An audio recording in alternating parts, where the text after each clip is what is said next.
Ada satu hadis Nabi SAW, haji dan umrah bukan kerana Allah. Hadis yang diriwayatkan oleh Anas ibn Malik radhiyallahu taala anhu, qala Nabi SAW, ya'ti 'alan nas zamanu yahujju aghniya'u ummati. Kata Nabi, akan datang kepada manusia satu zaman, orang kaya mengejarkan ibadah haji hanya untuk berhibur. Orang yang mempunyai pendapatan sederhana untuk berdagang. Dan para ulama pula pergi haji kerana riak dan sum'ah, iaitu gila kepada pangkat dan kuasa. Manakala orang yang fakir mengerjakan haji kerana tujuan adalah untuk meminta-minta. Hadis yang diriwayatkan oleh Ibnu Jauzi. Jadi daripada Nabi SAW, Nabi bagi tahu sangat jelas hadis ini yang kita boleh faham. Banyak poin yang disebut oleh Nabi SAW. Nombor satu yang Nabi bagi tahu kepada kita, umat aku nanti akan datang satu zaman, akan bertemu satu zaman yang mana orang kaya akan mengerjakan ibadah haji hanya tujuan untuk berhibur. Tujuan untuk update story Instagram, untuk berkongsi di Instagram, untuk menunjukkan yang dia ada duit untuk pergi ke Mekah. Dan dia menjadikan itu sebagai satu konten untuk mendapatkan keuntungan ke atas dia. Kerana pada musim itu yang lebih trending. Akan senang trending untuk pergi ke Mekah dan umrah, untuk buat haji dan sebagainya. Disebabkan itulah bila mana dia tengok bulan ini, contoh Raya Haji lah biasanya. Raya Haji ni kalau pergi Mekah, senang untuk trending.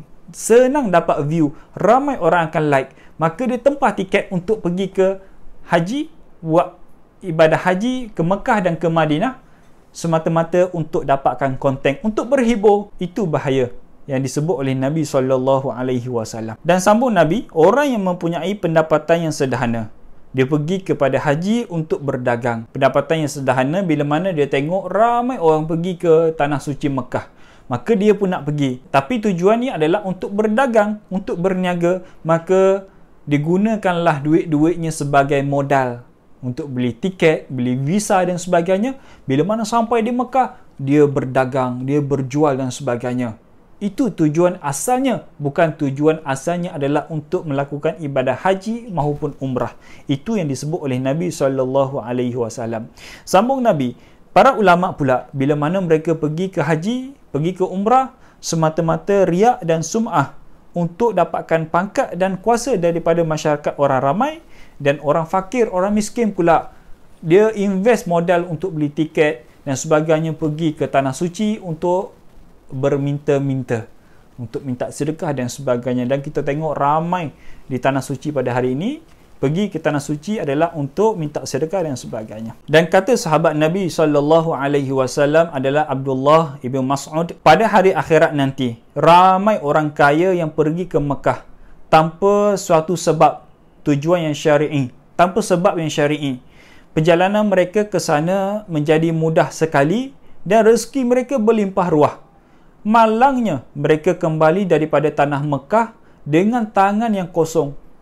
Tidak ada pahala ataupun ganjaran yang mereka peroleh. Orang ini memacu kenderaannya antara padang pasir dan mengeluarkan pembelanjaannya yang sangat banyak, sedangkan tetangganya yang tinggal di sebelahnya, jiran yang tinggal di sebelahnya, mengikat perut menahan kelaparan. Dia tidak mempedulikan mereka dan tidak membantu mereka.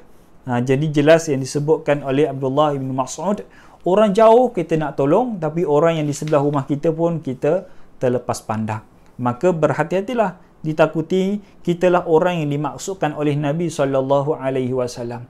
Memang tak salah untuk pergi melakukan ibadah haji, tapi janganlah jadi perkara itu sebagai satu trend. Janganlah pergi ke haji semata-mata untuk meraih keuntungan peribadi, keuntungan syarikat dan sebagainya. Bila mana ramai pergi buat haji, maka kita pun nak pergi. Sebab apa? Sebab senang dapat duit, senang trending, senang akan jadi famous dan sebagainya. Maka berhati-hati, ditakuti kita adalah orang yang dimaksudkan oleh baginda Nabi SAW.